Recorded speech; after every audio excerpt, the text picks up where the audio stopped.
When I was 13, I went trick-or-treating with my two remaining best friends, Stilly and Paul. The year before, we didn't go because when we were 11, our other best friend, Mark, disappeared. That night, we'd gotten into a fight. We were supposed to be home by 9, but Mark wanted to keep going. Stilly would have done whatever, but Paul and I were the rule-following kids. We hardly ever got in trouble, especially not breaking curfew. I remember begging Mark to come with us, but he and Paul were hyping each other up, and Mark was still mad. He flipped us off, clucked like a chicken, and walked away, heading out of our part of town. Nobody ever saw him again. They searched for him for months, of course. Police investigated, his parents put up flyers, went on the local news, all of it. And I was questioned multiple times because I was the last one to get any kind of message from him. It came to my phone.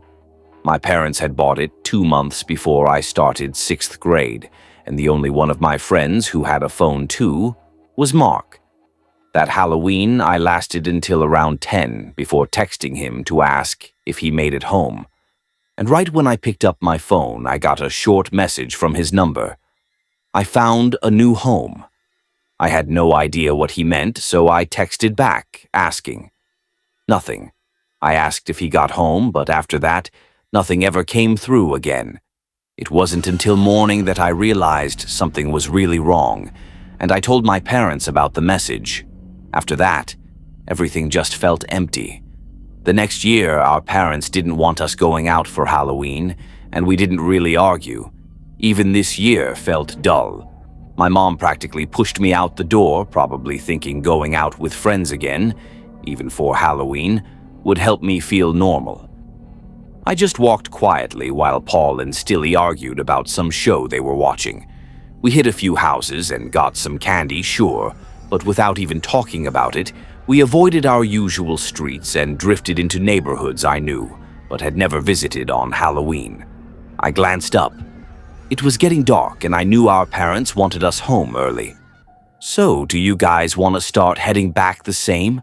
Okay, that's new. I looked at Paul, then followed his gaze. On the far corner of the neighborhood we were lazily wandering through stood a big old house. I raised an eyebrow. That place looks ancient. Paul shrugged. Maybe. But I'm telling you, that house was never here the last time I walked through. Never. I glanced at Stilly. He just shrugged, same as Paul. Well, I don't remember it either, Jillian. My brother's girlfriend lives on this street, and I've never seen that house here. Frowning, I kept walking toward it, trying to take in as much as I could in the thickening dusk.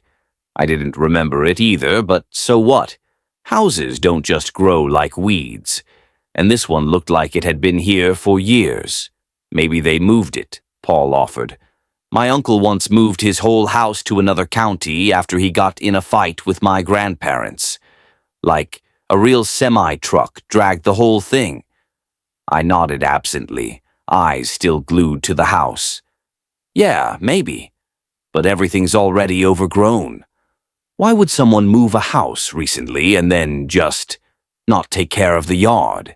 It's kinda...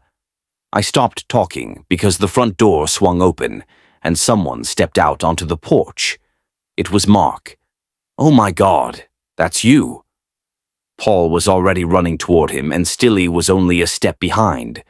I moved too, but slower. It felt like I was walking underwater, every step slow, weightless, strange. My head and ears buzzed with pressure. By the time I got close enough to see Paul and Stilly hugging him like they'd never let go, I realized I was crying. Dude, what the hell?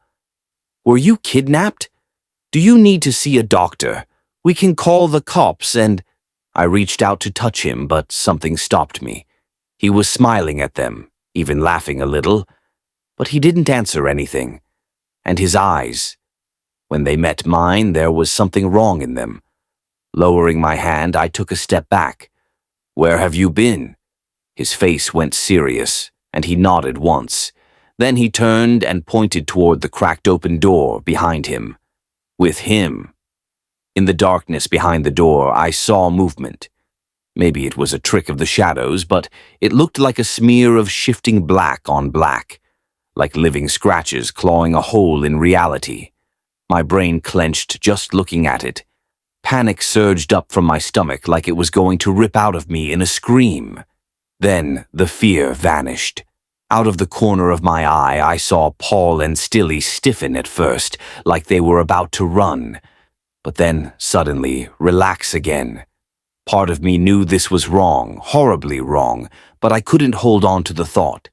Everything felt slippery, soft. Mark spoke again. His name is Mr. Crinkle. This is his home. I saw the words in my mind as he said them. Crinkle, like wrinkled paper but with a hard